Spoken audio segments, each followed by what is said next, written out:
Welcome to the Radiate Wellness Podcast. I'm your host, Christi Clemons Hoffman. Each week we will discuss tools, tips, and ways to radiate your best life ever, interviewing practitioners, authors, and luminaries to help you on your path. Wellness, joy, peace, abundance. What do you want to radiate?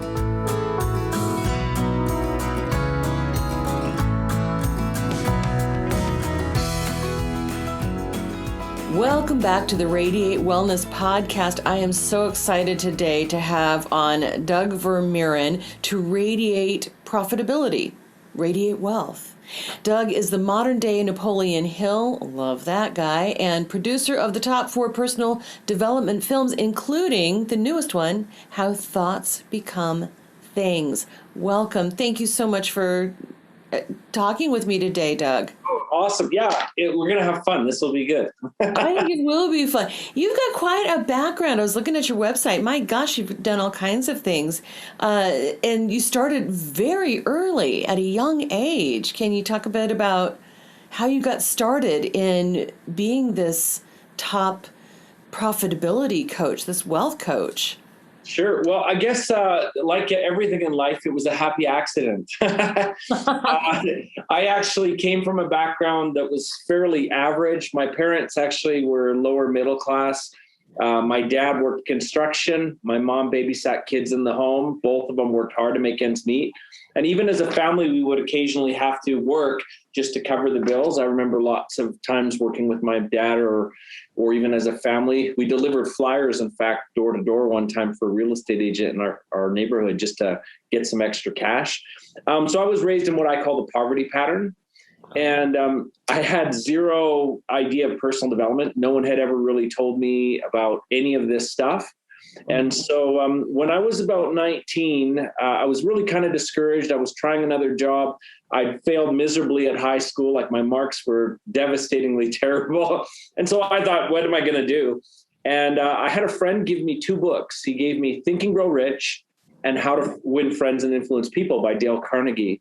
And I know most people, when they read those books, they're like, oh, wow, inspired. But me, I was, oh, wow, jealous. And mostly it was because, as you read those books, Napoleon Hill, of course, got a chance to interview like Thomas Edison and Henry Ford and the Rockefellers and the Wrigleys. And, Dale Carnegie, same thing. He had all these wonderful connections. And both those gentlemen seemed so positive in everything they did and also financially stable. Let's put that, right? I wasn't even thinking wealth at that point. I was looking for financial stability. And so I kind of decided, well, and I later found that really what it is that, you become like the 5 people you spend the most time with. If you hang out with 4 losers, you get to become the 5th kind of thing. And so I was hanging around with the wrong people, but I saw in their books, it looked like they were hanging around with some incredible people. And so I started at 19 interviewing top achievers wherever I could find them. You've heard the saying, take a millionaire out to lunch, right? Well, I didn't let him go after lunch. In fact, I kept trying to want to meet with him again and again and again. I found a millionaire in our community and I started meeting with him, and I had met with him for about 6 months straight, every single time that I could, multiple times a week. And he was retired, so he just kind of took me under his wing, which thank goodness for that. And then after about 6 months or so, he said, there's one question you haven't asked me that's going to change everything.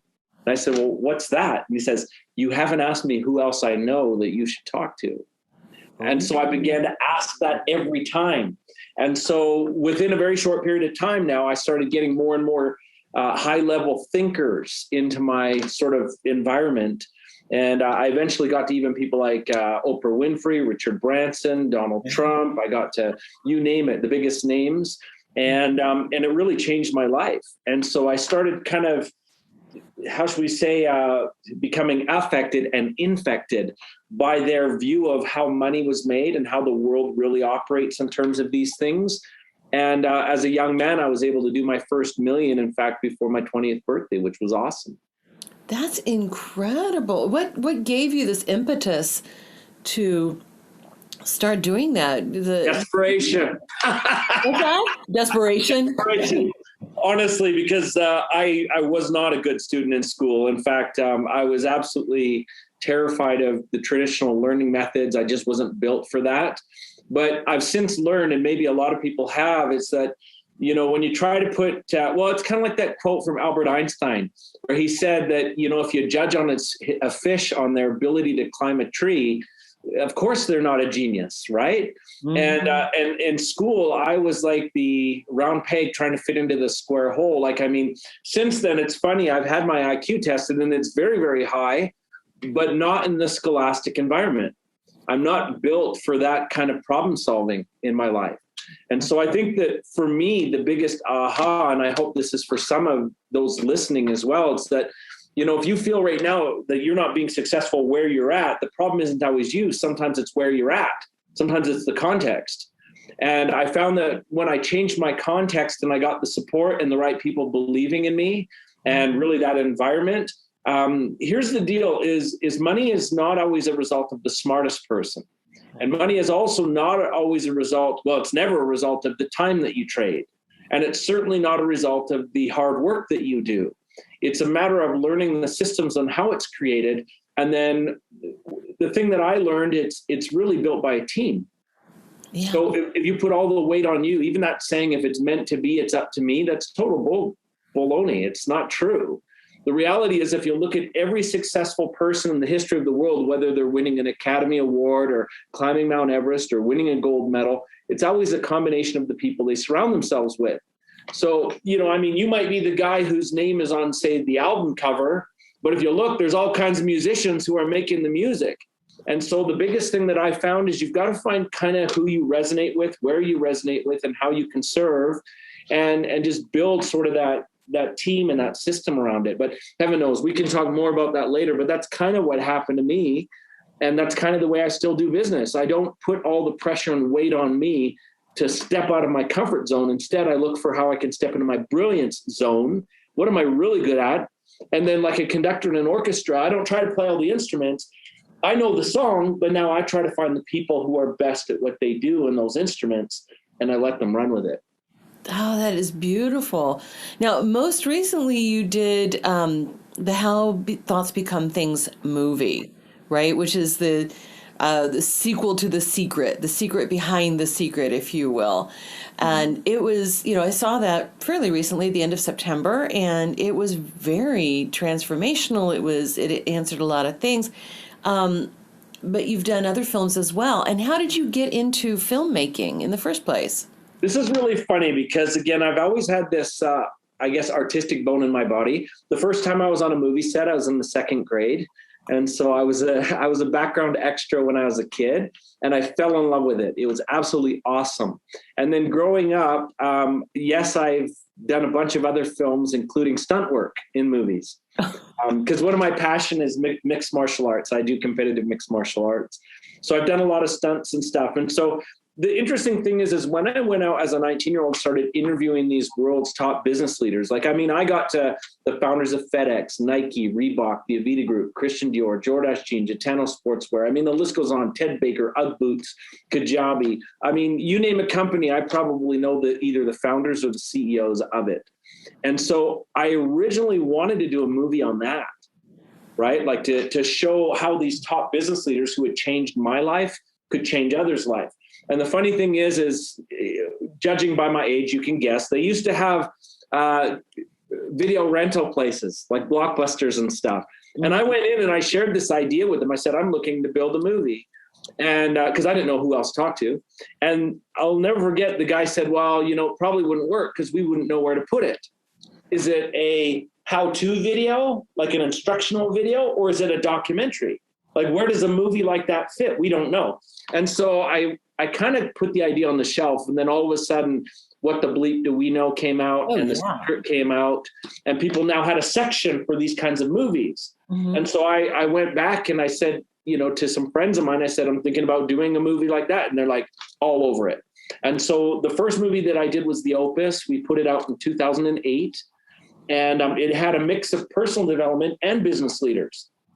So, for example, I had Jack Canfield was in it, Mark Victor Hansen, remember them, Chicken Soup for the Soul, Joe Vitale from The Secret, John DeMartini, Marcy Shimoff, all those guys. But I also had people like Frank Mcguire, who was the former VP of marketing for all of KFC, one of the 4 founders of Federal Express, Bill Farley, who was the former CEO of Fruit of the Loom underwear.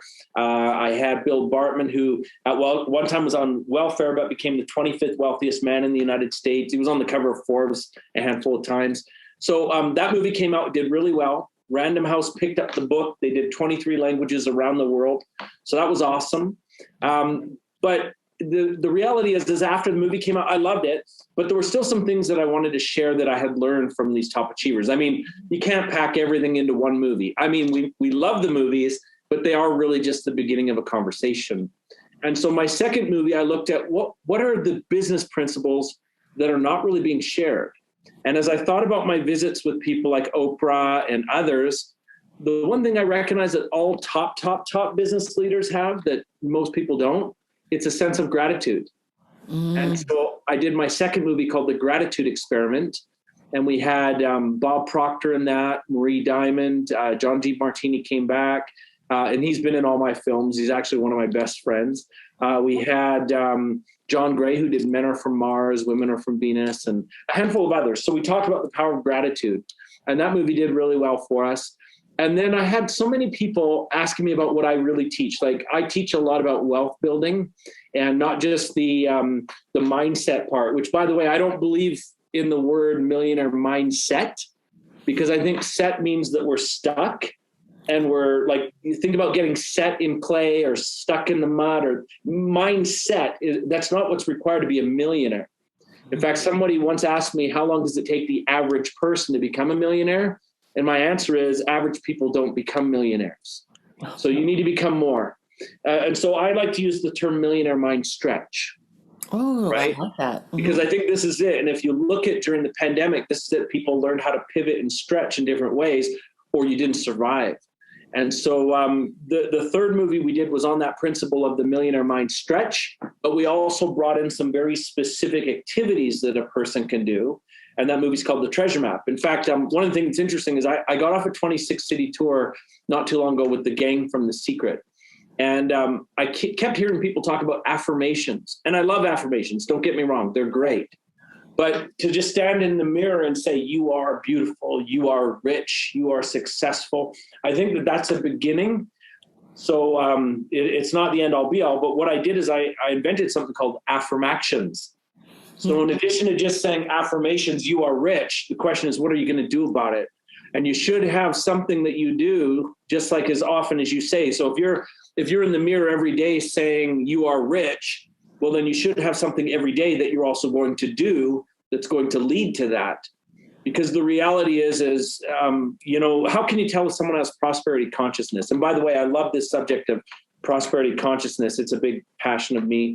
Most people, when they're talking about prosperity consciousness is sort of an awareness. It's the affirmations. It's the belief. Well, that's not really how consciousness works. Consciousness starts with the awareness. In other words, we see rich people around us, but we measure what we see against what we value and what we believe.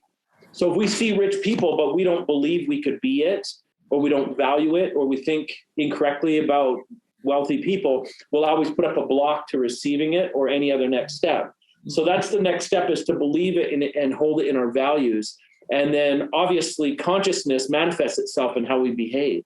So there's those 3 steps. And if you really don't believe it, you'll never translate your actions into something new. But if you believe it, you will. And I think that this is an important thing. And the problem, I think, with most people is they want to attract abundance, but you'll never attract abundance if you still got one foot in scarcity, right? You can't be spread between the two. You have to be all in. And so when it comes to prosperity consciousness, most people, they see the wealth and they say on the surface, I want that. I want that abundance. But when they measure it against their beliefs and values, they're not prepared to actually translate that to action, because they believe that, there's something either not right about being wealthy, or they feel like maybe it's too much work or sacrifice, or they don't believe in worthiness for themselves. And so they eliminate themselves from that opportunity because they've never really solidified that idea that it's possible. Right. Right. And I guess the other thing too is, like, a lot of people I talk to, when we talk about the idea or concept of $1 million, they focus on all the zeros and they say that's zero chance of me getting there. Whereas in what they need to understand, you've heard this before, that how do we eat an elephant? It's one bite at a time. But the problem with most people is they don't know where to stick the fork in first. So you got this big elephant, one bite at a time, you stick the fork in, either the elephant runs or they're afraid it's going to kick them. But you got to learn which bite in priority and how to do it. And back to this idea of it's also done by a team. You know, if you think about it, one individual with a fork is not going to take down an elephant, but you get 100 people helping you, suddenly the elephant is yours, right? Oh, so. I love that. I love that. So if somebody's starting out, just kind of waking up to this possibility that there could be more, they could do more, they could show up more in life, where would you have them begin? Well, I think the first thing to begin is back to this idea, if it's meant to be, it's up to me. No, it's not. I think we give ourselves too much responsibility to make it happen. In fact, I think if we look at a lot of people in life, they have no problem like dreaming big, like really, really, really high, right? And they get all enthusiastic and excited about it. But what happens is as they begin to look at the real picture, they say, well, I've never done that, right? I've never had that experience. I don't know the connections. I don't have enough knowledge or capability. And all of a sudden, that dream, which was so big, they kind of minimize it back to a level where they can sort of obtain it, right? Where it fits comfortably in their life. And the reality is the bigger question that you should be asking isn't how can I do it? It's who can help me do it, right? In fact, I'll never forget one of my very first really big experiences learning this, just again, back to when I was 19, at the time I was interviewing all these millionaires and billionaires. Like it was really interesting. And many of them are still my friends today, thank goodness, because I need their help everywhere I go. By the way, here's something I'll also mention is you've heard that your network becomes your net worth. Mm-hmm. The reality is before your network can become your net worth, it must become your safety net. You must have people who are there to help you and answer questions and help you solve bigger problems. And so I would always ask these millionaires out to lunch, and being surrounded by so many business leaders, it was inevitable that I was going to get involved in business. So I sat down with this one friend of mine who was a multi-millionaire, almost a billionaire. And I'll never forget, I was sitting there talking to him about my business that I wanted to start. And I started saying things like, how can I find the customers? How can I get extra funding? How can I get the distribution for this? How can I get the marketing figured out? How can I, all these questions. I'll never forget that he just kind of sat there and almost bored, looked at me. Mm-hmm. When I finally was finished, he said, I can tell you're going to start a really small company. And I was like, no, I'm not. No entrepreneur ever wants to hear that, right? No entrepreneur wants to hear you're going to start a small company. I said, not a chance. It's going to be big. Again, he didn't budge. He just simply went, no, it's going to be a small company. And I said, well, how can you say that? What do you mean? Right? Like, what do you mean? And he said, well, it's because you're asking selfish questions. And I said, what do you mean by selfish question? He goes, you're asking about how can I do this? How can I do that? How can I find my customers? How can I do the marketing? He says, you're giving yourself all the jobs. He says, you know, if you want to become successful and wealthy, you can't ask selfish questions. You must ask instead, not how can I, but who can help me? So in other words, even if you've got a small business right now, you shouldn't be asking, how can I do the marketing? It's who can help me do the marketing. You find the best. Right? What is it Steve Jobs said? We don't hire smart people and tell them what to do. We hire smart people so they can tell us what to do. If I look at the majority of the money that I make, it's because I've got other people who are smarter than me, right? And same thing with this question, how can I find my customers? I think right now, most people, especially during this pandemic, have been trying to do everything themselves. But the reality is if you ask who already has my customers, sometimes you can joint venture with those people really quickly. Right. In fact, a lot of times, even your best people to work with are your competitors. In fact, I don't know if this podcast is audio or if it's video or both, but I've just written the word compete. Like if we're going to compete, right? Right. The reality is you're not looking to compete with anybody. What you're looking to do is to see how you can complete. So I've added one letter. And if you can find out what your competitors are doing, and where they're missing things, or you can get involved and help, or you can get involved prior to the customer getting to them or after the customer getting to them or whatever, you'll find that collaboration is a much better position than competition. And to tell you the truth, the collaboration is the new economy. So if you want to become extremely wealthy, you've got to find a way to work with other people. Mm-hmm. And so even with my businesses, like I own right now, probably about, well, we just launched 2 other businesses last week. So now we're up to about 27 businesses that I either own or I'm a part owner in. Mm-hmm. And during the pandemic, one of those businesses, just for fun to let you know, did about 14 million in passive income, meaning I didn't do anything. But what it was is I'm actually collaborating with people. And again, back to, you probably notice I've got ADD-HD, which is ADD in high definition, right? Okay. But I noticed that my skill is the creative force. It's not the construction part. And so if I can collaborate with others who have the skill sets that I don't have, or that I'm not capable of building, or, for example, 2 of the companies that we own are in the space of digital currency, cryptocurrency. In fact, right now we've got an incredible opportunity where with blockchain technology, we're bringing a lot of these things into a retail setting. So very soon, like everybody's heard about blockchain and crypto, everybody's making money on that. And if you haven't, maybe it's because you just don't know enough about crypto, or it makes you nervous, the technology's not there. Well, come reach out to me and I'll show you how you can take care of the other end of it, which is now that we've got so many people with it, how can we get them to be able to use it on a daily basis? And so a company that I just got involved with, we have ATM machines going up all over the world. We've got point of sale things that are coming in. This is going to be a $1 billion thing. Well, obviously I'm going to share it with other people, but the reality is when you collaborate with those that have those skill sets of the technology or whatever it is that you don't know or don't have, then you got a winner. But if you're trying to do everything by yourself, you're limited to the skill set that you have. And that's where most entrepreneurs go wrong. In fact, here's a little funny thing. I failed in school, but I went back and actually studied entrepreneurship at the Harvard School of Business. How did they let me in? I don't want to know. Like, it's just crazy. But one of the things that they said in that course, which I thought was astounding to me, but totally true, is that the average entrepreneur has the bandwidth to serve 5 people. In other words, 5 customers. When you get to number 6, everybody suffers, right? And so the reason why is because most of us don't have the skill set to be able to get beyond that 6 or onwards, right? We're trying to do everything ourselves. And in the process, we're crushing everything. And so, I don't know, it's just one of these things where I think as I work with entrepreneurs around the world, I just see so many with incredible ideas. They've got, so much potential to create something, either 7 figures or beyond, or go international, or to even sell the business at a high rate of return, or whatever they want to do.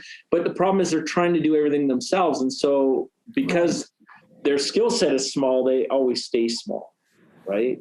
Oh, yeah. So, yeah. Anyways, maybe we're going off topic a bit, but I love this kind of stuff. So hopefully it's useful. Oh, no, that's awesome. Awesome. And I want to pivot to your books, because you've got a lot of information out there that people can tap into and learn all the things that you're talking about. So, yeah, can you talk a bit about the books that you have out there as well? Well, we've got quite a few books that are in a variety of cool subjects. Some of my favorite, like I wrote one a couple of years ago called Personal Power Mastery, that talks about how to tap into your greatest self. It's all lessons that I learned directly from the top achievers. One of the things that, I don't know, maybe this will be frustrating for some, but maybe liberating for others. I found that there's a lot of stuff that a lot of the gurus, coaches, experts, thought leaders, and so forth that are teaching today that just doesn't work. Right? In other words, none of it was expressed in the top achievers. A couple of the ones we kind of talked about already is that if it's meant to be, it's up to me. That's totally bullcrap. All top achievers have a team, period. Right. And if you think about it, even the analogy, if you were a professional athlete, let's just say that you were a professional football player. Can you imagine if you had to be the guy to do everything? You book the tour bus for your team. You sell the tickets to the spectators. You get all the team's uniforms pressed and ironed before the game, and all these, like, it just doesn't work. right? Your job is to show up and play. You got to do what you're good at. So I'm also not a big fan of this idea of you need to step out of your comfort zone to be successful. I think the better thing is you need to step into your brilliance zone. What are you really good at? And that's where you should be uncomfortable. So if you're really, really good at, let's just say coaching, maybe that's you, then you need to focus on becoming the best coach possible. And that's where you need to step out of your comfort zone, right? I always said it's very difficult for a loving thought leader to also be the collection agency. Yet most people do that, right? Most people do that. So that book is actually really, really cool. And it talks about, the powers of how you can literally unlock your greatest self. And it's huge. In fact, it was funny. Joe Vitale said that it's a classic in personal development. So I'm honored by that. Oh, wonderful. Yeah. So it's cool. It's called Personal Power Mastery. So you can grab that. But there's a new one that I've got coming out this year that I think is perfectly in time for what's going on in the world today. Like, let's be honest, many of us have been like downsized from the businesses that we were working for or let go or made redundant. Many of us have had to start a side hustle. Many of us have had to, just reinvent who we are. And so I wrote a book called The 6-Minute Workday. And essentially, and maybe it's sounding a bit smug, I've got a multi-million dollar enterprise that I do, but I work about 6 minutes a day. So how did I do it? Now, I got to confess, things don't start as 6 minutes because you first have to create things. If you think about passive income, all passive income starts as an active beginning, and then it graduates across to becoming more and more and more passive based on the systems that we put in. Now, here's the deal is I didn't want to make it complex. I wanted to make it simple so anybody could learn how to build these systems. In the book, we talk a lot about how as a 19-year-old, I was not very smart, but I was able to do it. So what are the actual components that will allow you to get to 7 figures? That's number one, or higher. But how can you also do it and keep your time? Because the reality is wealth is not about how much money you make. I mean, if you make even $1 billion, but you're working, almost 23 hours a day, it's irrelevant, right? The money means nothing. So my definition of wealth for me personally is, how do I get to, spend time with the people that I love and care about? How do I get to actually spend the money that I make on the things that I want? How do I get to build legacy and future with, and again, everyone's got different goals. So mine might not be like yours, but I mean, I love the idea. I've got grandkids now. I love the idea that I get to go and, go on school field trips. And I love the idea that I get to do Halloween parties and all these things that, that normal grandparents or even parents don't get a chance to do this. Like, I mean, one of my favorite pictures on my phone is my own son when he was in, I guess it would have been the 6th grade. I got to see him win a, 3rd place ribbon at their sports day. I didn't have to be at work. And so some of those things are, like, for me, my treasures. But, it's kind of like, a little bit what so many other people have said is that unless you learn how to get the money part right, you'll never get your time part back. Right? And so really, I think that book is a combination of how to do it all and literally have the rest of your day and how to assemble effective teams. And I guess in comparison, I've had some people say, well, Tim Ferriss has the 4-hour work week.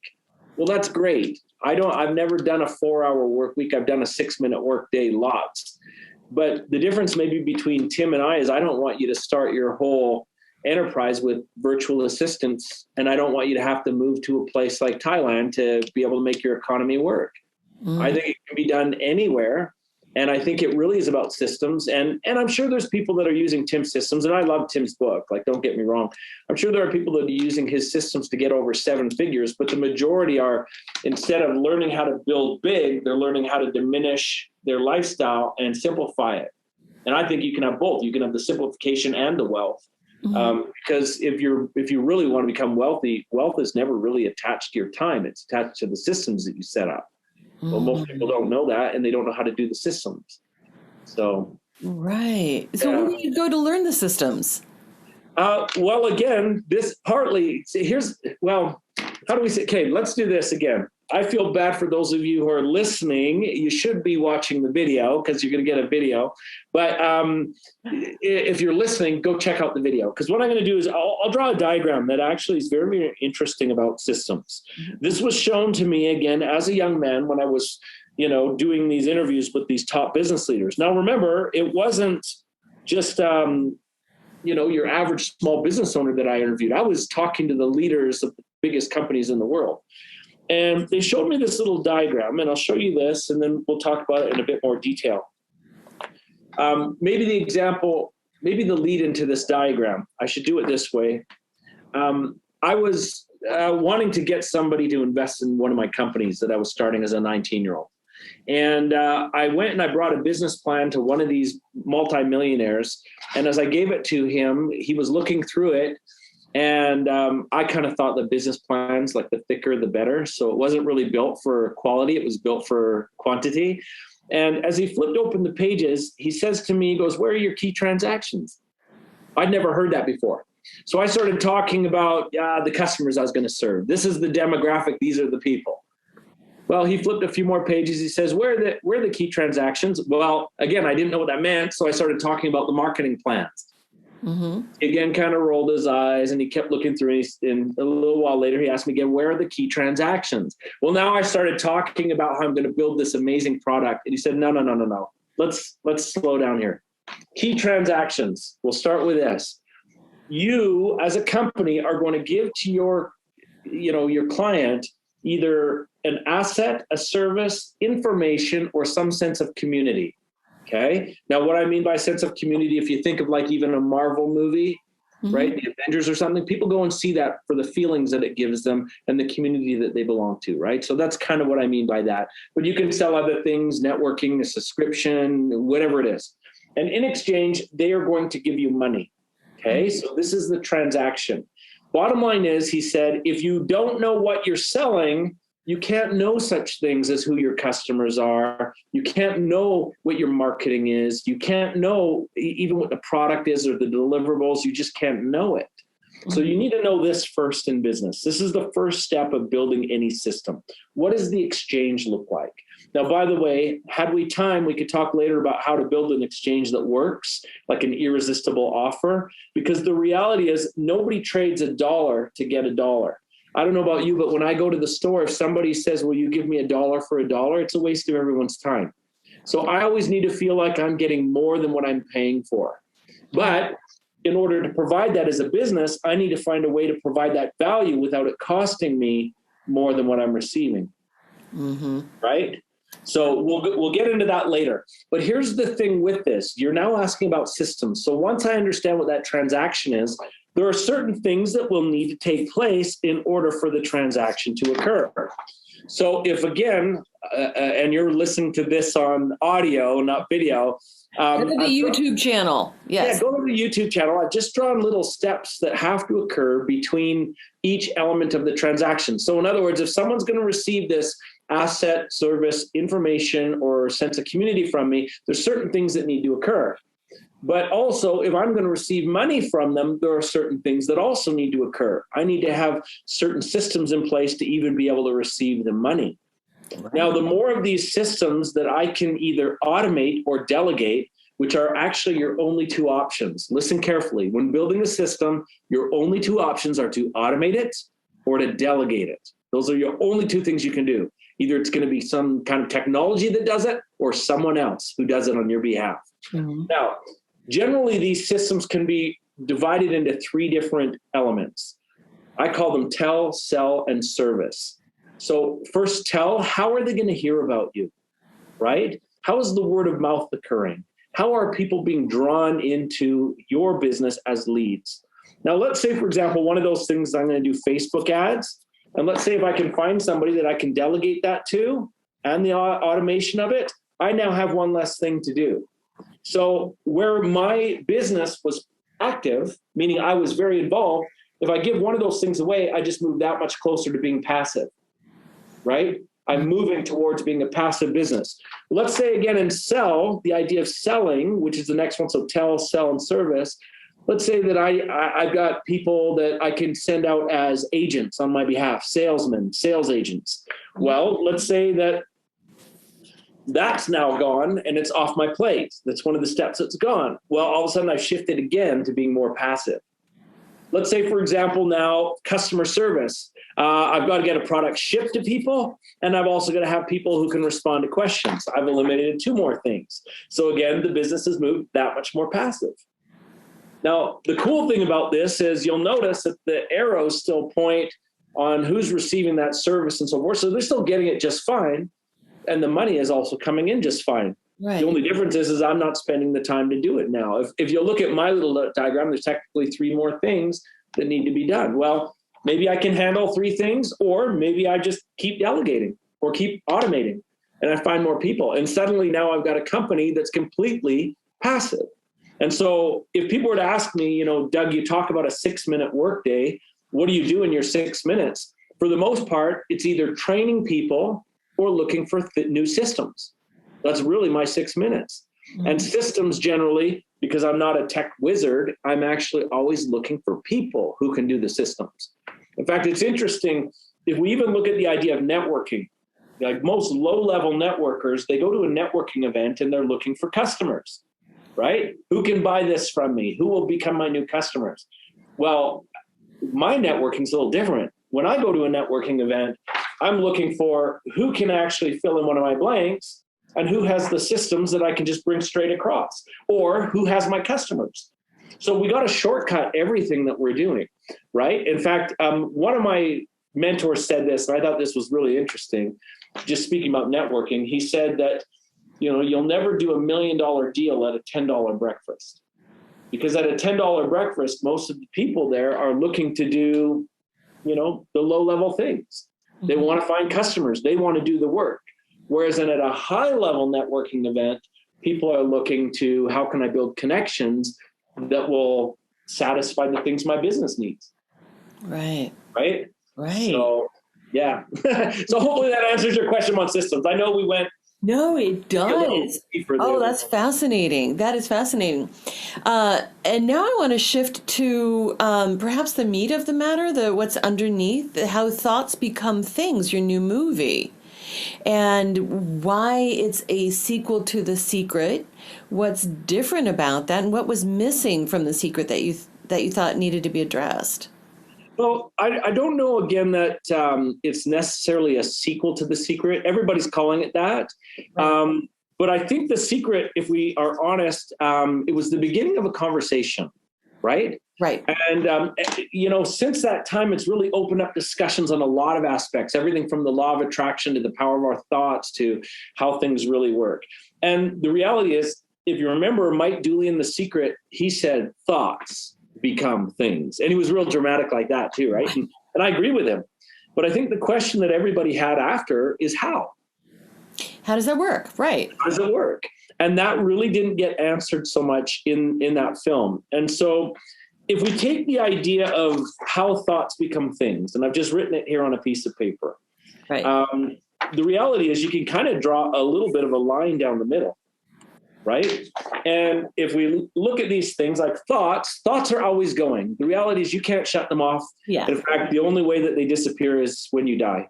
Right. And one of the things that a lot of people have is misconceptions of thoughts is they think they've got to think these powerful, pristine, positive thoughts in order to manifest anything positive. And the reality is your negative thoughts do have a purpose, right? Mm-hmm. And in fact, to be honest with you, I can't remember if we talked about this in great detail in the film, but there's actually 4 kinds of thinking, not just positive and negative anyways. Right. So once we begin to understand our thoughts, it's a different ballgame, but our thoughts are always going to be there. The other thing is, as things, we often focus on that. In fact, that's what everybody spends most of their time thinking about. I'm going to do this vision board. I'm going to put the Ferraris on it and the nice homes and the trips and all these things. And they're focused on the things and that becomes their focus. And the reality is things are also always there. We're not really creating them with our thoughts. Right. Bob Proctor in the film talked about the Maharaji when he built his Center for Transcendental Meditation. Mm-hmm. And one of the followers came to him and said, where are we going to get the money to build this? And the answer was, well, from wherever it is now. And I think that that's a very profound statement. One of my mentors said it to me a bit differently. He said, if you want money, the reality is they're printing it every day at the mint. Every day they're printing money. You get to decide how much comes to you. So the things aren't a problem. They already exist. Everything you want is already there. Even things that haven't been invented yet, the problems that need to be solved are there. And if we think through them enough, we will get those answers. But the thing that most people don't focus on enough is the how, right? Mm-hmm. It's funny. We always hear this idea, if you focus on the why, the how will show itself. And I'm going to say that that's actually more personal development stuff that's not true. It is important for us to understand the how. In fact, scientifically, it's been proven that your brain never really gets started or committed to things that it could do. It gets started and committed to the things it can do. Right. So if you give it a concrete instruction, maybe write this down if you're listening today, a goal that is specific and clear becomes attainable and near. Well, why? It's because it knows what it needs to do. It's got clarity on the action it can take. So the idea of how is very important. And by the way, one of the other things that I share that's so many of the gurus are teaching that's incorrect, you hear these people say, you got to think outside the box. That's bull crap.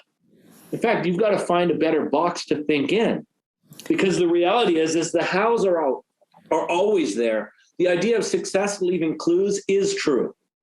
Right? If you want to know how to go make $1 million, in fact, I just finished a study of 700 millionaires, like 700 self-made millionaires. It took me about 10 years to do. Almost all the answers to become a millionaire are repeated again and again and again amongst that 700. There's no new ideas there. It's all been repeated. And in fact, something interesting, I'll just share this as a gift. If you really want to learn that information and what I learned, we started a free Facebook group called Predictable Millionaire. And you can come there and it's all free. And I share a lot of the ideas on how you can become a millionaire using the predictable strategies. There's no new things there, but there's some very precise things there. And it becomes very predictable. So how is interesting. But if you look at the movie poster for How Thoughts Become Things, the word become is actually written smaller than the other words. Mm-hmm. And the reason why we did that was intentional. It's because become is a hidden key. It's a hidden key. Mm-hmm. It's the most important word among all that. How thoughts become things. Become is the most important word. The easiest way to illustrate this is Jim Rohn once said something I thought was brilliant. He said, if you win the lottery and you want to keep it, you need to learn to become a millionaire quickly. Well, the reality is what we become determines what we experience.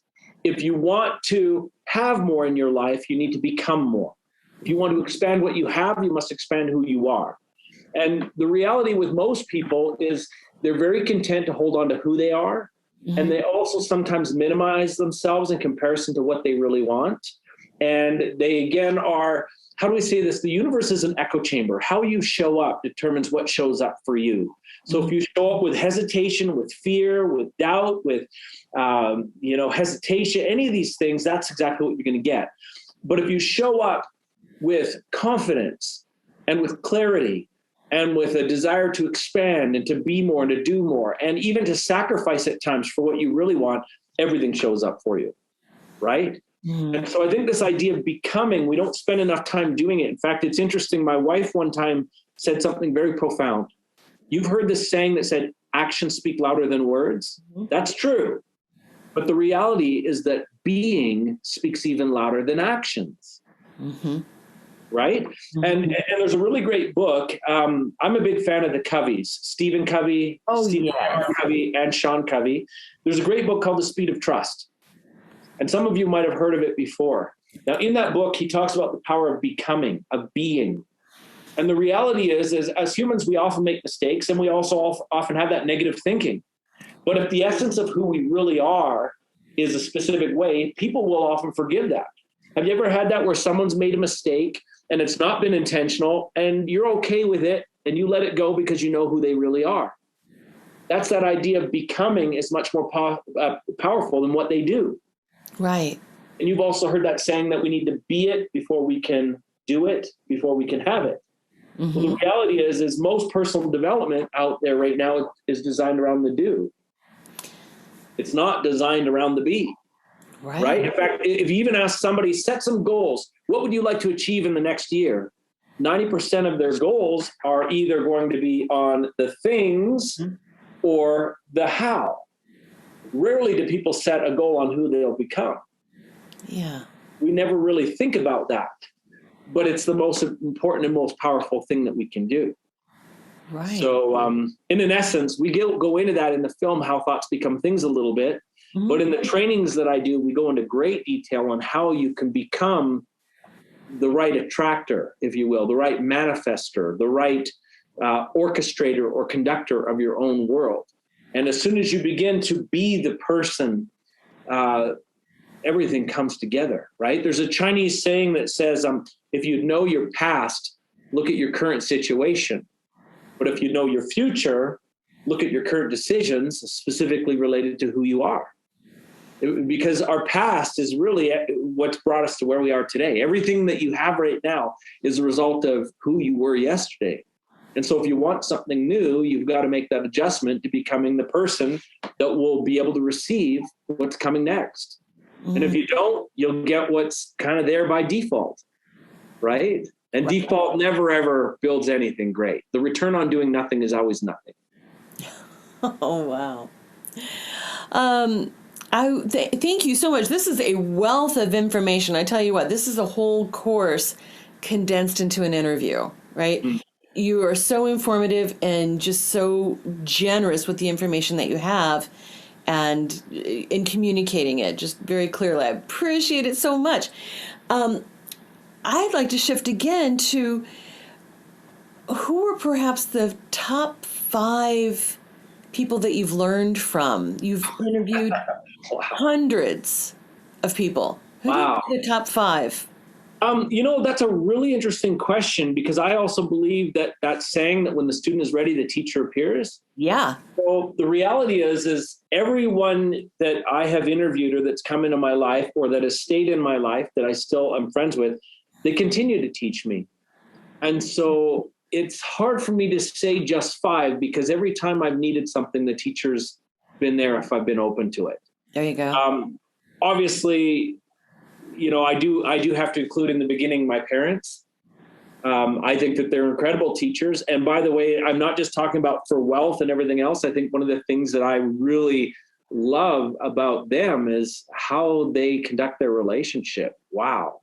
Right? Still together. That's amazing. Still together and happy as can be. In fact, I went on a bike ride yesterday by myself in one of the provincial parks here, and they're walking out there. I ran into my parents holding hands, walking. I didn't know they were there. Sweet. Not that they have to announce to me that they're going on a walk, but even in private moments where somebody sneak attacks and can observe their relationship from a distance, it's great.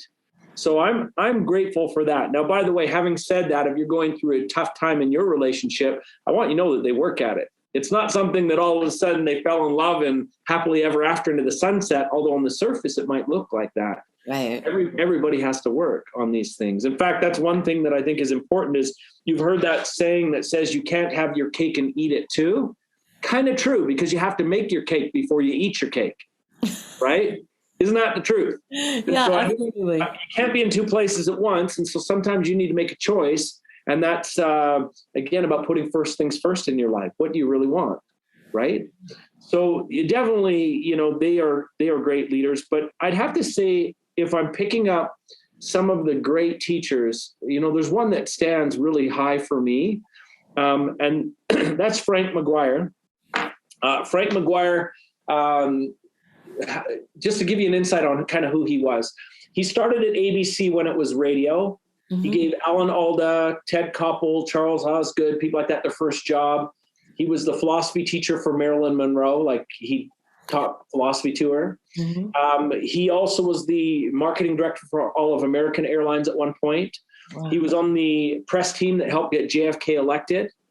And he worked in the White House under JFK and Lyndon B. Johnson. And he was the marketing director for all of KFC. And then he was also one of the 4 founders and marketing director for FedEx or Federal Express. And so I think the thing about Frank that kind of makes him one of my favorite teachers for me is he came along at a time when I didn't really believe in myself. I was a young man. I didn't know much about anything in life. I didn't see anything that I could become or whatever. I didn't see anything for me potential. And one of his big things, whenever I talked to him about business, he'd always say the most important thing is learning how to connect the head to the heart, right? To make those connections. And there were just so many little lessons that he taught me and things that were just profound for me, right? In fact, here's one experience. I don't share this often. And when I share it, I hope you get the context a little bit. So Frank, he'd come over to our home quite regularly while he was alive. And I remember one time at around Christmas time, we decided to go to a shopping mall with our wives. And to be honest with you, if you know what a shopping mall looks like at Christmas time, it probably wasn't the smartest idea, but we didn't really have anything planned. So we thought maybe it'd be fun. So anyways, partway through the visit to the mall, he kind of said to the women, "Why don't you guys go do some Christmas shopping? We're gonna chat together." So we sat down and we had an orange Julius. For those of you who know, those drinks, right? Well, yeah. So I sat down with him for an orange Julius, and we chatted about a bunch of things. But he was always like my grandpa, right? Like he was very grandfatherly like to me. And he said something really interesting. He said to me while we're sitting there in this crowded shopping mall looking around, he goes, "What's the most expensive thing in the world?" And I'm thinking to myself, okay, I would always joke with him. And I said, "Well, I don't know, as long as my wife doesn't come back with it, I'm happy." And he laughed. And then he said, "No, that's not it." And as we started talking about what the most expensive thing in the world could be, most people, when I ask this question, they say things like time and all these other things are expensive. That's true. But he said ignorance. Ignorance is the most expensive thing in the world. Right. Because it keeps you from creating something amazing or even making money. Mm-hmm. When you are ignorant, you also make mistakes and you're not teachable. And lastly, it does cost you time, which is something you'll never get back. That's true. And so he encouraged me that I should always be on a mission, not to make money, but to get smarter. And if you can get smarter with everything that you're doing, the money will come. It kind of reminds me of something else that Bill Bartman said. Bill Bartman, like I said, started out on welfare, became the 25th wealthiest man in the United States. He once told me, and we included this in our movie, The Opus, he said that if I'm ever the smartest guy in the room, I'm in the wrong room. And I think that that's a really important thing to look at too, that if you're looking to build wealth and you're looking to build more freedom of time, you're looking to have, expansion of whatever it is that you do in your life, you've got to start surrounding yourself with the very smartest people that you can find. And maybe that's an invitation too, is that's what I've tried to do. I encourage you and I challenge you to do the same, that if you don't like what you're currently experiencing, it's because you're probably getting all your answers from the wrong place. John DeMartini once told me this. He says that the quality of your life is always determined on the quality of the questions that you ask. And I think that most of us are content to not ask any questions. We will receive as we receive. We go with the flow, right? If the world tells us this is who we should be and what we should have, then we accept that, rather than deciding kind of who could we be? Who could we be? Mm-hmm. And then asking what needs to happen in order for me to get there, right? Right. What kind of people do I need to learn from? What kind of people do I need to surround myself with? Again, even if let's even take it as something as measurable as wealth. Let's say that you're not yet as wealthy as you'd like to be. Well, the question is who could I really learn from that will help me? And I'm not saying you need to give me a call. I mean, I'd be honored if you do, but there's a lot of amazing people out there that have the answers that you're looking for. And there's a lot of incredible opportunities that are out there that are waiting for you. And you won't ever find them until you get off your bum and start asking where are these people. In fact, I was going to use, instead of the word bum, I was going to say but, and maybe I should, because when we're teaching personal power mastery, one of the quotes that we have is that the size of your success always depends on the size of your butt. And it's true. The bigger your butt is, the harder it is for you to succeed. And the but, obviously, I don't mean your derriere. I mean the but, the things that you put in the way of you receiving. Oh, I can't do that, but, or I could do that, but, or this, other people do it, but the minute that you shrink that but is the minute that you begin to see bigger successes in your life. You don't want to ask this idea of, really that idea back to how can I do this personally? I'm not capable. No, you've got to ask, who can I bring into my life that has these answers? And you know what? The thing that's also really astounding to me is after interviewing 400 of the world's top achievers and just finishing interviewing more than 700 self-made millionaires, I probably got more data and information on these subjects than anyone in the world, possibly even including the original Napoleon Hill. And the reality that I found is that everyone is willing to help you if you ask for it. I've never had anybody saying, no, I don't have time for you. I've had people say, I can't help you now, but let's make another time, right? But the reality is the minute you get specific and you're not wasting their time, and you've got specific something that you really want to do, and they can understand it, everybody's willing to help. If you're clear on your mission and they can help, they will. And the only time I've seen where people can't help is if you waste their time and you don't know what you're really trying to do, and you're just a looky-loo, and you're just trying to take up their time without purpose. No one wants to help that. But if you're clear on what you want, everybody wants to help that and will. Right? It's huge. It's crazy. So I don't know. There's a challenge for your audience today. It's get clear with what you want and start asking for help. You'll be so surprised, right? Like you'll never build your fortune, but if you get everybody else to help you, they'll build it for you. Literally, they'll build it for you. I've had the most amazing things happen just because I ask. Absolutely. Crazy. Yeah. In fact, Jack Canfield once did an audio CD called the Aladdin Factor. I don't know if you've heard of it. It's great. But he said in it, what's the worst thing someone can say is no. Right. And the reality is when I was talking to Mark Victor Hansen about how he and Jack did Chicken Soup for the Soul, they got told no a lot of times, but he interpreted that as next. And by the way, sometimes no is the best blessing the universe can give you, because sometimes, like especially with business, and I'm building businesses all the time. I love it. It's fun for me. Sometimes the biggest blessing is that someone said no, right? Because the universe has told me I don't want to be connected to that person.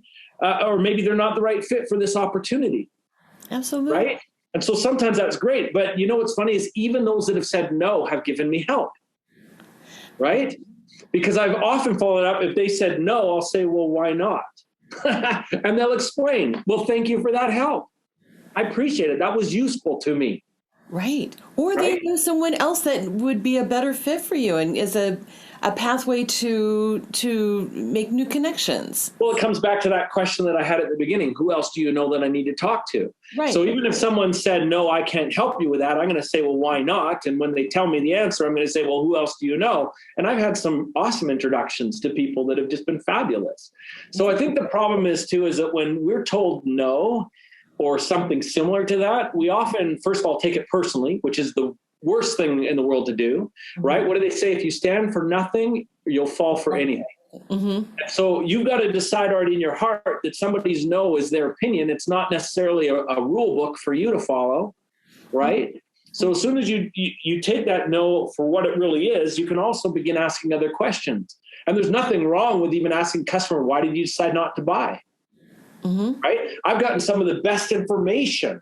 In fact, one of the things that's thinking back on that is, some of the programs and things that I started to do very early in my speaking business, sometimes there were people that didn't buy, and I hounded them down and I asked them, why didn't you buy? And funny enough, first of all, some of them were saying that it was simply timing for them, and they did buy eventually, mm-hmm. But others gave me very constructive criticism. For example, one of them was that I had focused too much on the length of the program rather than what was in it. And I don't know about you, but I don't know if somebody came to me today and said, would you like to buy my program? It's 17 hours. I'd be like, yeah, I don't have a lot of time for that. Right? Like, right. Thanks. So don't lead with that. Don't lead with this is how long the program is and you're going to get so much value because it's 17 hours with me. You know what? The reality is most people don't want to spend 17 hours with you. They don't. And I don't think people want to spend 17 hours with me.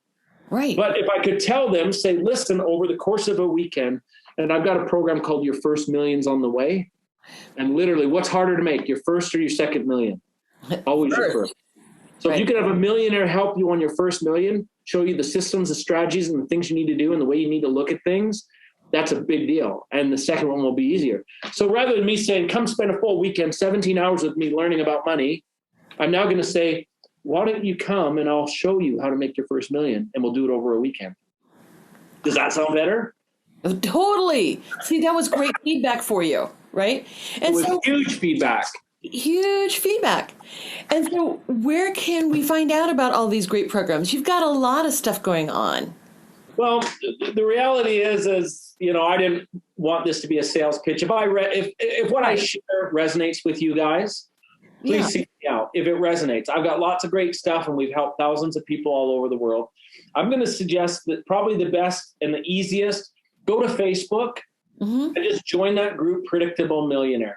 Yeah. If you like what's in the group, from time to time we post other things in there. You want to join us on some of our programs, you're welcome to do so. They've been rated among the top in the world, so I'm pleased with that. But the reality is you've got to first of all determine if it's right for you, right? So I don't want you to, it's funny because I know that people look for social proof they want to see the testimonials of other people and all of this kind of stuff. I think that's important.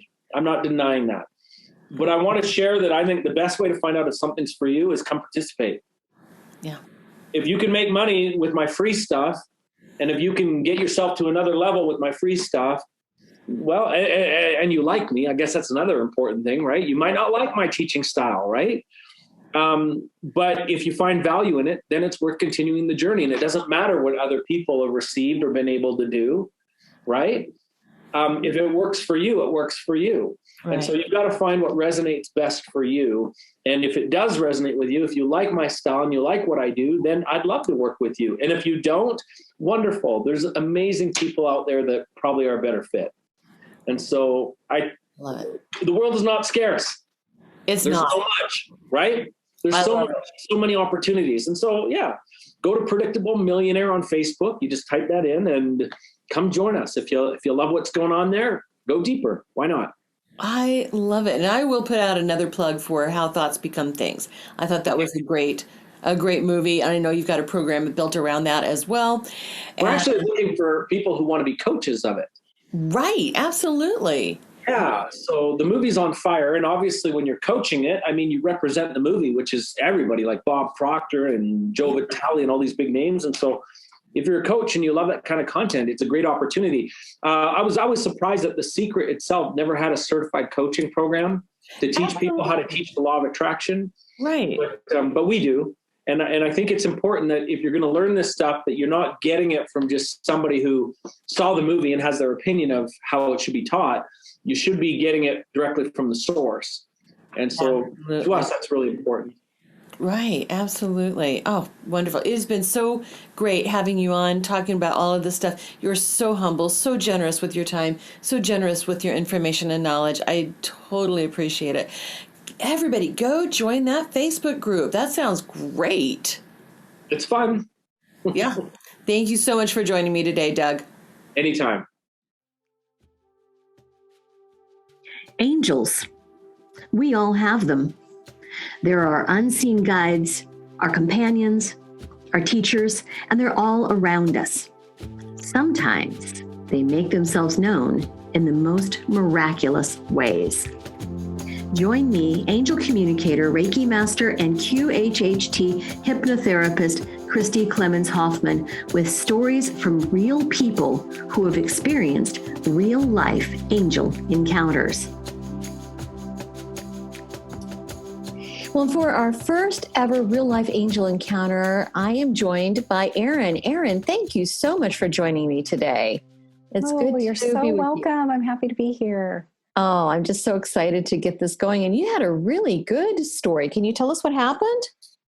Well, yes. And I think about it often because it really shifted my life. Just to give you a little background, when I was 19, I was raped. And from 19, It's just part of my timeline. But thank you. It took me about 10 years to heal from that. And someone said, well, congratulations, you've gone through the final stage of healing, letting go of the unconscious. Well, as we know, those things never truly leave us.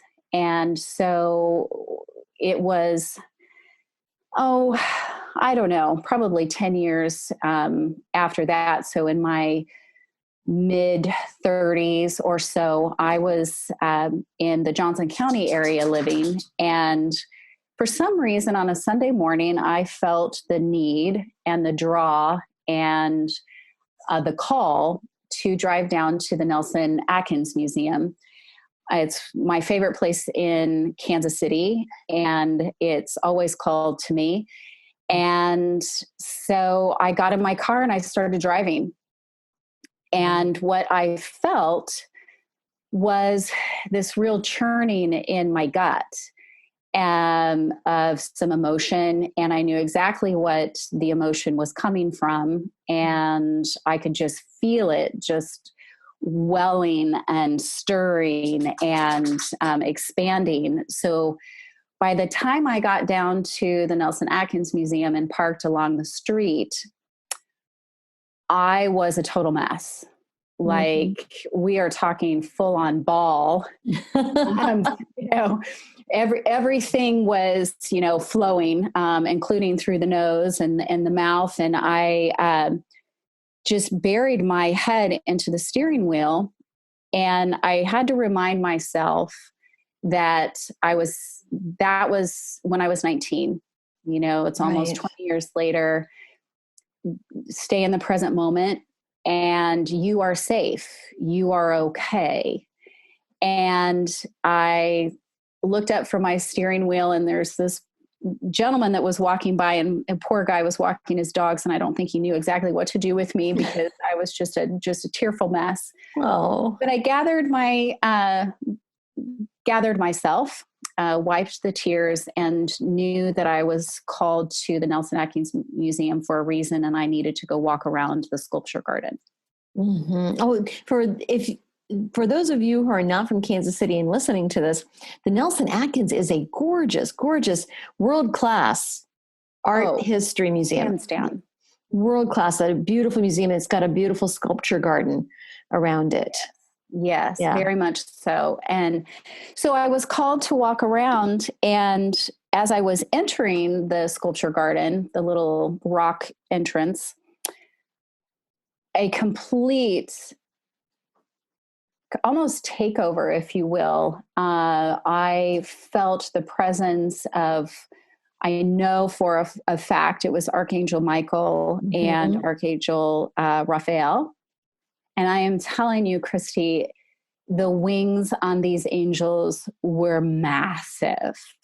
And I had Archangel Michael on my left side, and he was, put his arm through mine, and Raphael was on the other side and linked arms with me. And even though I was physically walking, I really felt like I was levitating. And they were guiding me through the sculpture garden.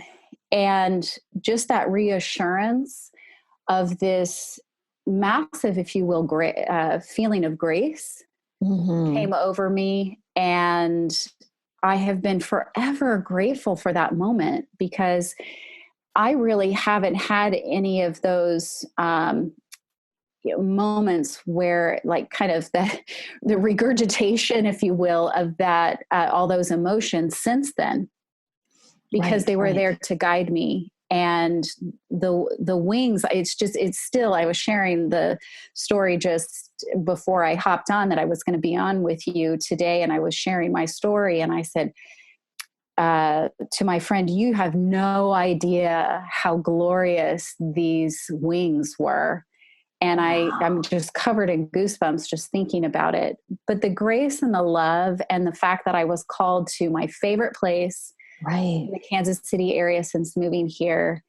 And they were calling me to one last time, I believe, to release any of that residual. Not that I don't think about it anymore, but that final kind of goodbye of that energy that I had around that, if you want to call it a traumatic, it really was very traumatic, traumatic moment in my life. Absolutely. To kind of release that. And they were there to support me and to guide me.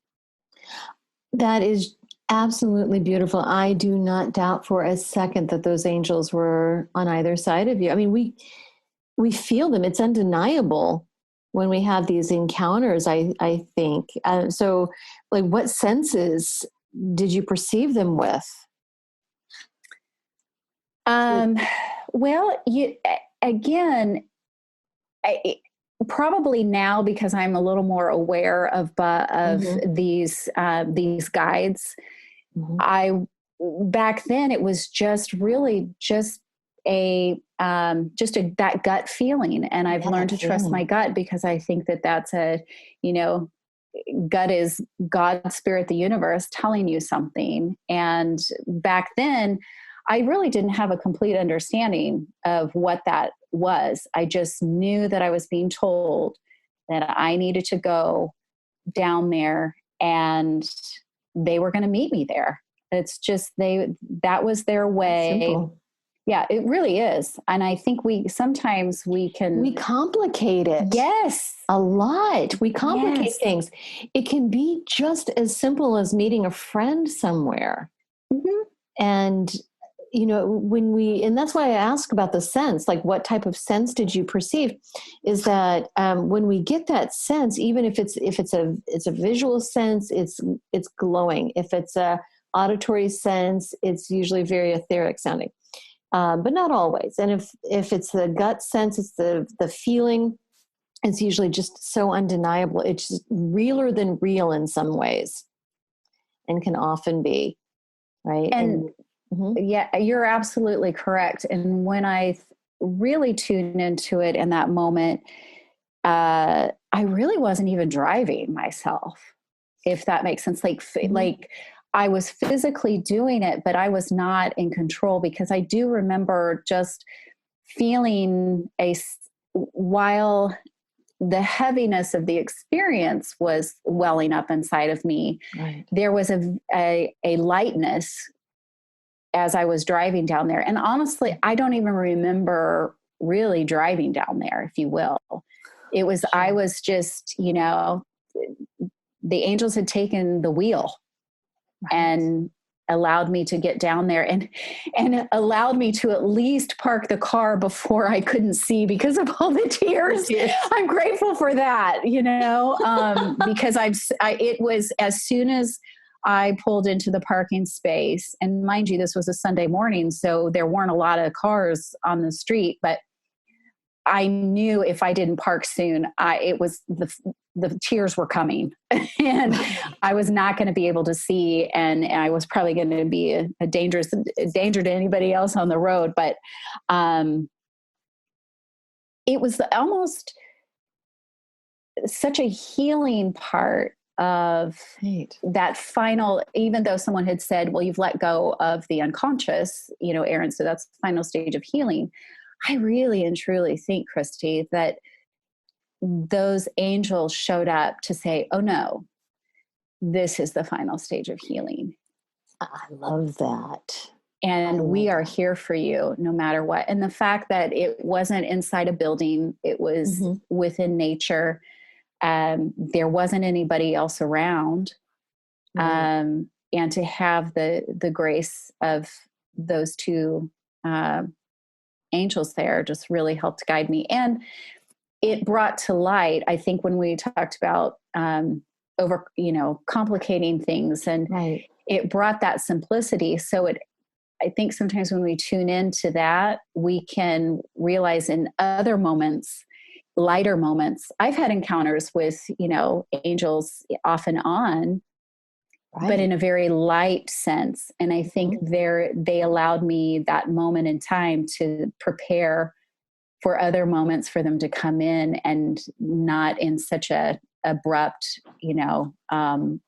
way, in an even more simplistic way for them to come in and just tap me on the shoulder every once in a while and, remind me that they're there.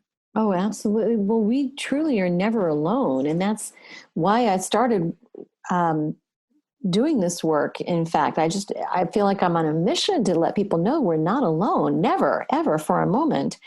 But there are some moments where we're more aware than other moments.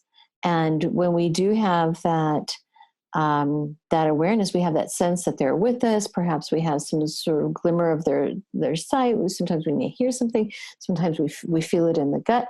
But the last sense is that we have that knowing. We just know that, you could say that feather came out of nowhere, but I know it came from an angel, right? It's like you could say that you felt like you were lifting up and kind of gliding along, but I know something else was going on. So there's that knowing that comes in as well. And I love that you have other stories too. We might have to bring you back to tell some other stories as well. I feel like we all have them. It's such a gift to ourselves if we will allow our hearts and our souls to open up to the possibilities of knowing. Right. And that's so powerful. We're in an environment right now where a lot of people are spending a lot of time alone. And I thank you for the reminder that we aren't, and verbalizing that for everyone to hear, because we aren't alone.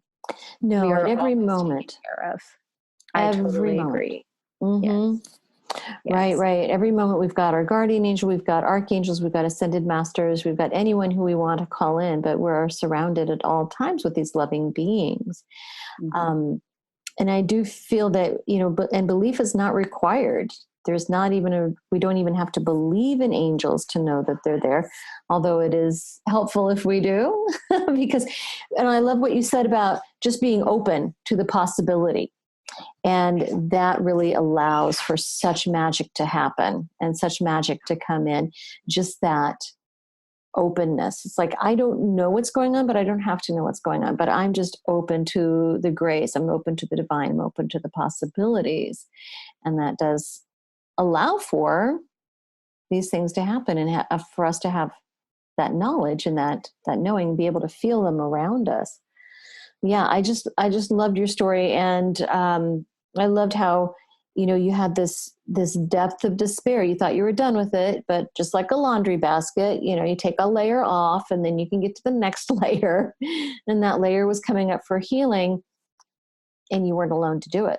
I just listened to that guidance. How many times we kind of feel like, it'd be nice to go to the Nelson today, or I just kind of feel like I'd like to go for a drive, but then we put it away, we shove that feeling down, but no, you listen to it.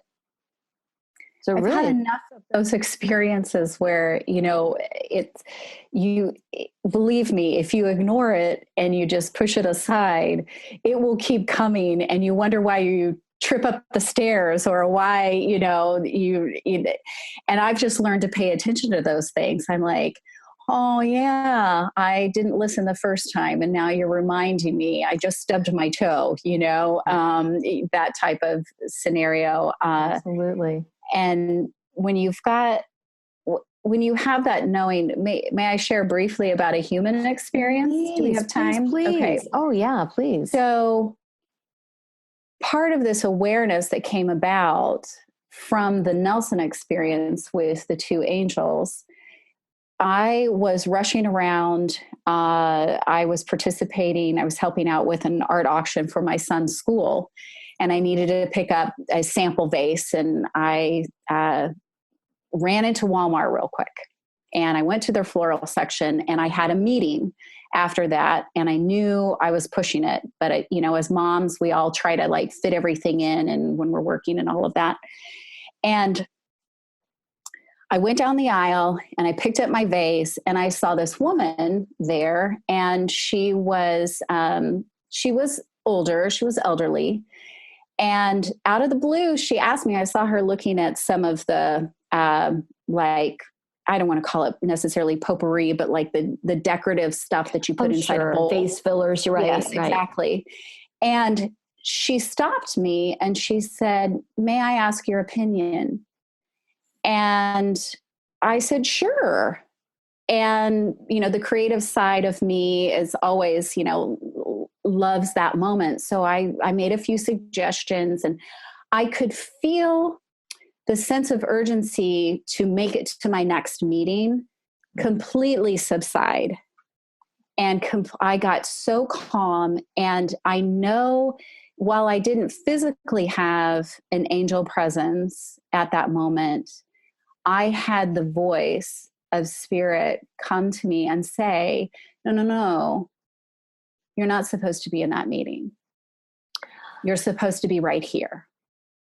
I'm getting goosebumps just talking about it, because this woman, she shared with me that she had lost her husband within the year. And this was her first Thanksgiving that she would be by herself. Oh my. And she was she wanted to do something new as a centerpiece for the Thanksgiving dinner. Mm-hmm. So I helped with all of that. And I took the time and took a breath, and I knew I was called to be there.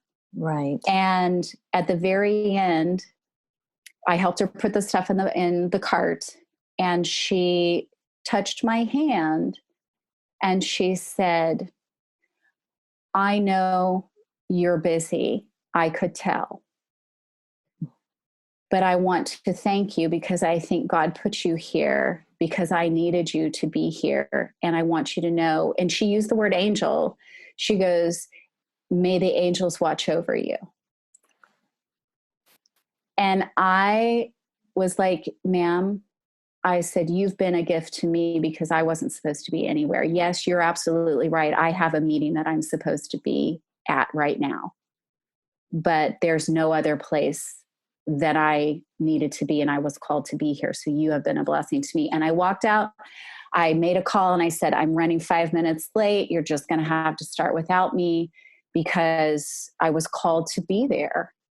I was called to be there. And I consider that a moment of grace. And when she said, "May the angels watch over you," I was like, there was no other place I was supposed to be. I absolutely love that. And we can either choose to recognize that and say, yes, that was truly a touching moment. I really needed to be there. Or we can continue with our lives. Of course, we've got that free will. We can continue with our lives. Like, "Look, lady, I would love to sit here and help you, but I really have to go." And she probably would have understood, because we do understand that, hey, I'm bothering a complete stranger here. But, you both chose to recognize in that moment that there was a true connection. And I believe that, our guides, our angels, a spirit can put people in your path.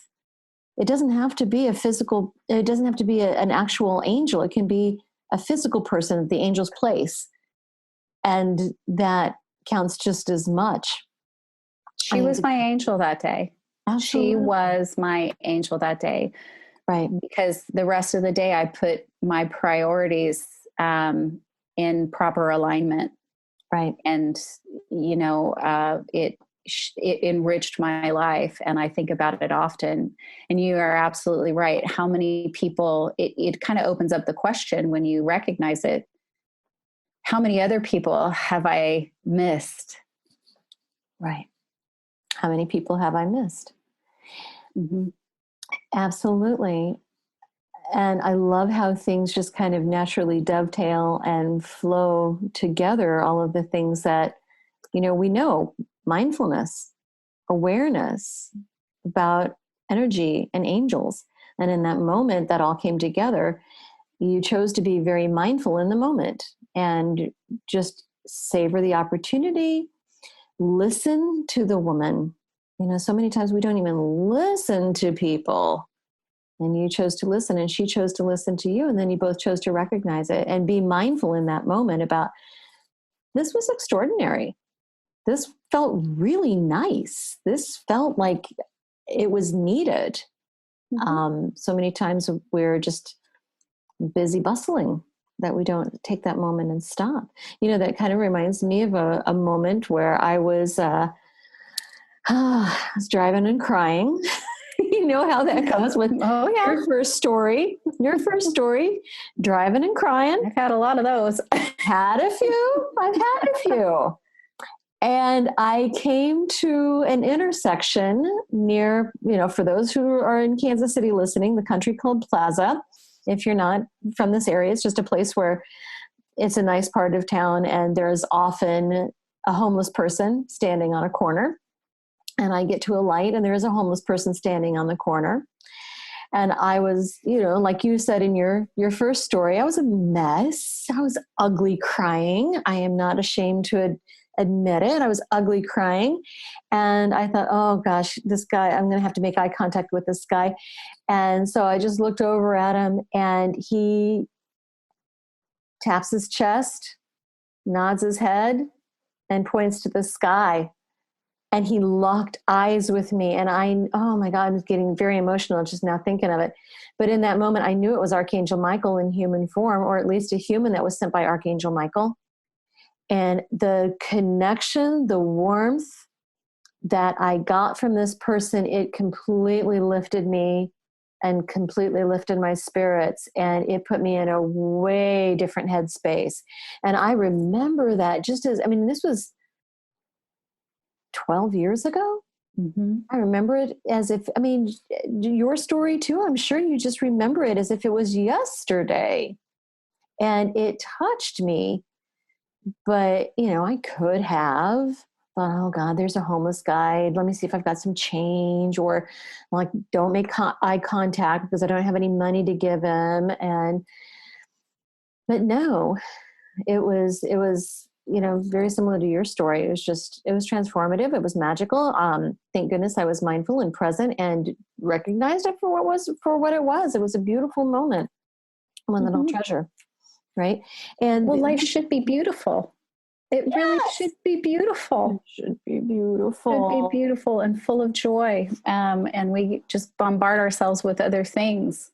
So how amazing. I'm not sure what I would do if someone that, you know, on the side of the street, you know, tapped his chest and pointed upward. I mean, you made me emotional. I was like, whoa, that's powerful. That is so powerful. No words, right? No words. And it was a transformative moment.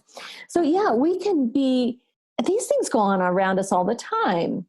We just have to be aware, be open, as you said, right? Open our hearts, just like you said, open our hearts to the possibilities, and just be aware. And we can choose to see things. I think it was Einstein said we can choose to see things in one of two ways. One is if nothing is a miracle, and one is if everything is a miracle. Mm-hmm. Right? That's kind of like the why and why not, you know, well, why, if it can be this way, if you say it can be this way, then why not? Why can't it be this way? Right. You know, why not? Why can't it be the other side of the coin, if you will? So, yeah. Right. You know, a cynical person might say, oh, well, that was just a chance encounter. It's like, you know, you really think that was something special? It's like, yeah, I do. What harm does it cause? You know, it makes me happy to know, have that knowing, you know. Does it matter? Doesn't matter. But I really do choose to believe that was something a little bit more than usual, a little bit more than human. Mm-hmm. Yeah. So Erin, thank you so much for sharing your story with me. I loved hearing it. And the second story, what a bonus. So thank you so much for joining me today. Well, you are very welcome.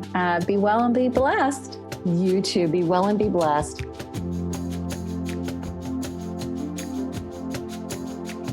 Subscribe and follow wherever you're listening now, and be sure to tell your friends. The more people know about this podcast, the more great story submissions we get. Submit your own real-life angel encounters to angelencounterspodcast@gmail.com. Want to know what your angels and loved ones have to tell you? Schedule an appointment with me at radiatewellnesscommunity.com.